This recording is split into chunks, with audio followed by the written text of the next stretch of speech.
Conditional statement में हमने पढ़ा था सिंपल सिंगल इफ स्टेटमेंट, जहां पर जब हमें कोई सिंगल ब्लॉक किसी पर्टिकुलर कंडीशन पर एग्जीक्यूट करना होता था और जिस पर हमें कोई अल्टरनेटिव एक्शन नहीं करना होता था, तो हम सिंपल इफ स्टेटमेंट यूज करते थे। इसके अंदर इसका ब्लॉक बना लेते थे। क्या करते थे इसको, जैसे इफ, और हमने क्या किया, कोई भी कंडीशन लगा दी, कोई भी कंडीशन लगा दी, और यहां पर मैंने क्या बना दिया, अपना कोई भी कोड ब्लॉक बना दिया। तो ये क्या होता था कि इस कंडीशन के ट्रू होने पर ये कोड हमारा एग्जीक्यूट होगा, ये ब्लॉक हमारा एग्जीक्यूट होगा।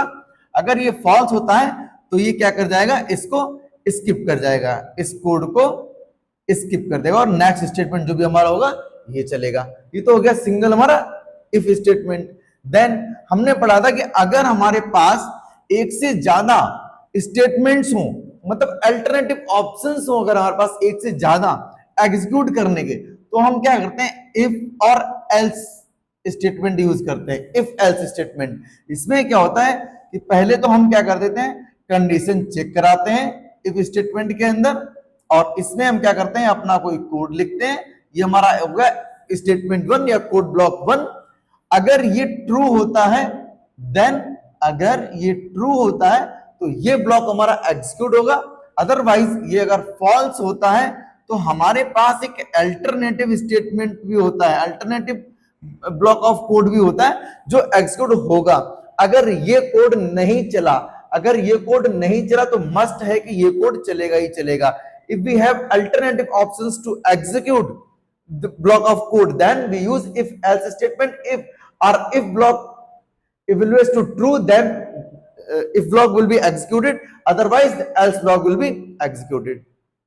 ठीक है, सिंपल सी बात इतनी आगे समझ में। इसी में हमने क्या कहा था कि अगर हमारे पास if we have more than one condition to check, if your first condition evaluates to false, अगर पहली कंडीशन हमारी फॉल्स इवेल्युएट होती है तो हमारे पास और भी कंडीशंस हो चेक करने के लिए, तो हम क्या करते हैं, इफ एल्स लेटर का यूज करते हैं।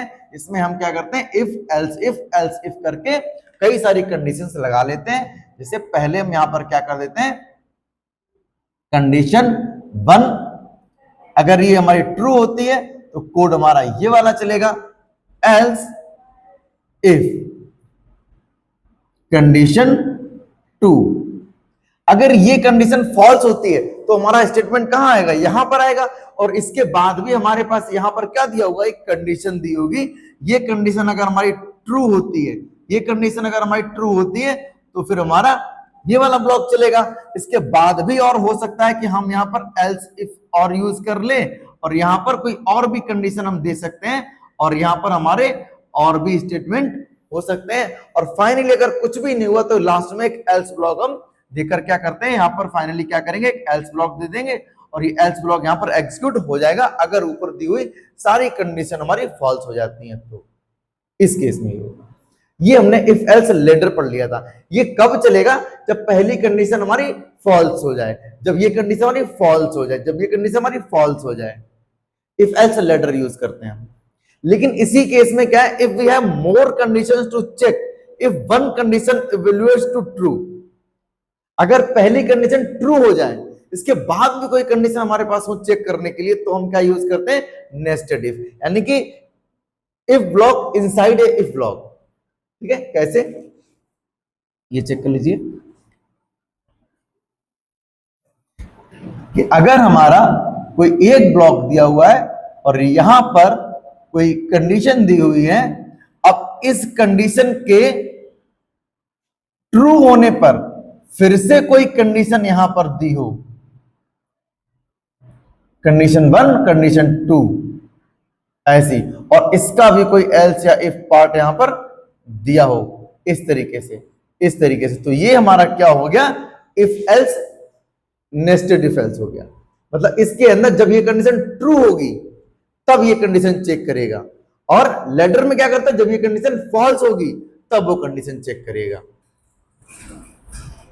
ठीक है, जब इस केस में, तो इसका सिंटैक्स कुछ ऐसा है, इसको नोट कर लो। सिंटैक्स हमारा क्या हो गया, सिंटैक्स कैसे नोट करोगे, syntax for nested loop, nested conditional statement, nested if.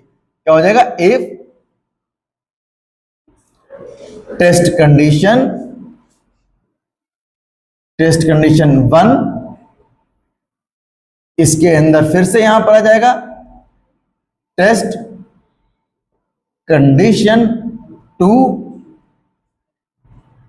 इसका यहां पर कोड, इसके अंदर ये वाला एल्स हो सकता है, इसका अपना कोई कोड हो सकता है, और फाइनली इसका भी एल्स पार्ट हो सकता है बाहर आकर। यहां पर इसका भी एल्स बाहर हो सकता है, नहीं देना तो कोई बात नहीं, अगर ये ट्रू होता है तो यहां पर कंडीशन और चेक करो, नहीं होता तो इसका भी एल्स पार्ट हम दे सकते हैं। सिंटैक्स हो गया, इसको नोट कर लो।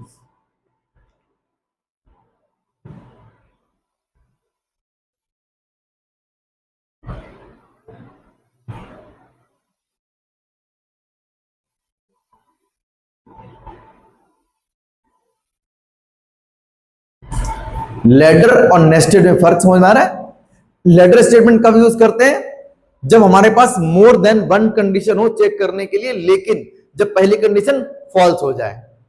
और सेम इसमें भी है कि मोर देन वन कंडीशन तो है, बट पहली कंडीशन ट्रू होनी चाहिए।